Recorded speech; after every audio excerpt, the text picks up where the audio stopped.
Hi, it's Recycle Gamer again with the next installment of my Vectrex light pen project. I've actually gotten to the point now of making some circuit boards. So we started out with this breadboard design. I did a hand-wired version here, which works great. So the next step was to try to make my own printed circuit boards, which is something I've never done before. And I've had a moderate success, and I'll show you the boards I made here. I used what's called the toner transfer technique. So this board is tapered, and I don't know if you can see that. It's narrower at this end over here on the right. Narrower at this end than it is at this end, so that it will fit inside one of these marker cases. This is an Expo marker case, and I've used lacquer thinner to remove the paint label that was on it. So this is my output of my circuit design, and I just did 4 up here.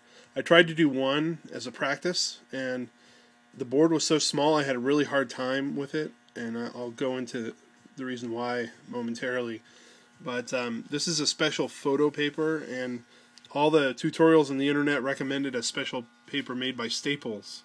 Apparently everyone's, through trial and error, figured out that this paper is the best paper.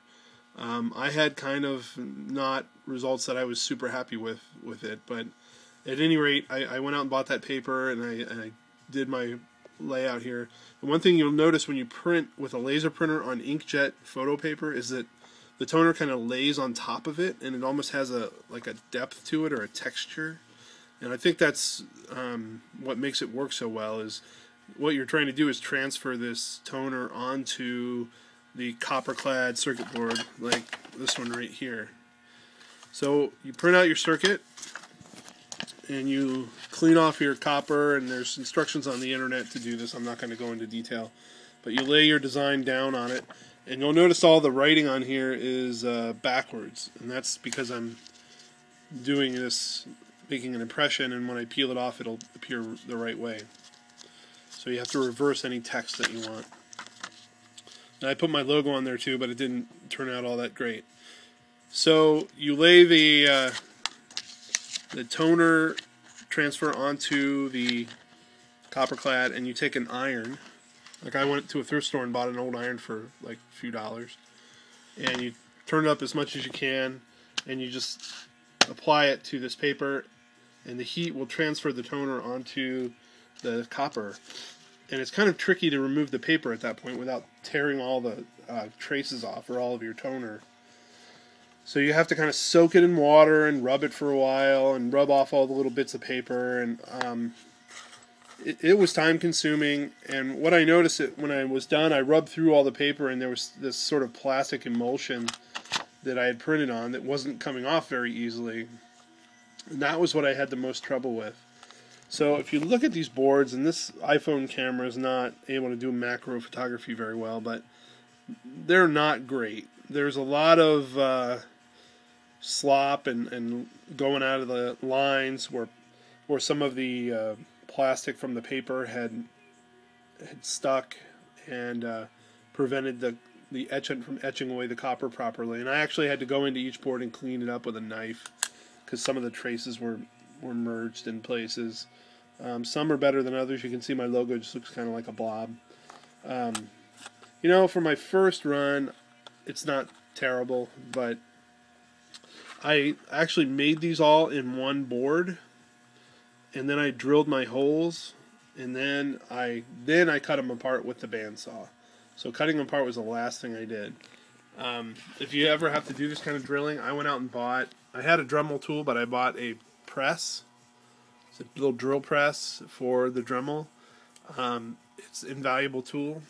And then the bit on here is just a really small bit. I got at Harbor Freight. They sell a set of them for like $6. Little carbide bits for drilling those little tiny holes, and it worked great. The hardest part was lining up the drill bit with all the little traces. I used my magnifying lamp to help me out. Eyesight's not that great, but it worked out pretty well. So you end up with this board. You can see the holes drilled on the other side where the components will go on this side.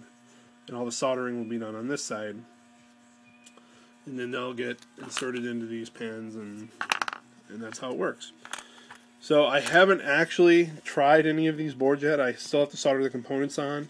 I designed the circuit basically by looking at the circuit diagram, and like I said, I used an Illustrator type program.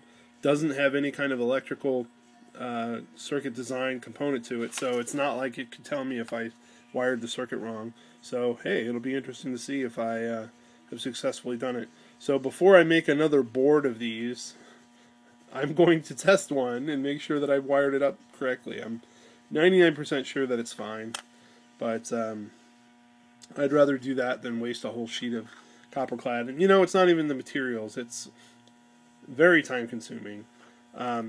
Once you get your paper peeled off and your toner is left on the copper, then you have to soak it in this ferric chloride etchant, and that takes a while, and you have to agitate it constantly, and eventually it will eat away all the copper except for where that toner is.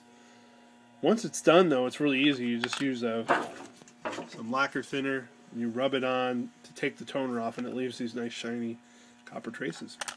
So next steps here: populate one of these boards, test it out, make sure it works. If it does, then I'll be making a whole batch, and I'll come back with another video and let you know how it went. Thanks.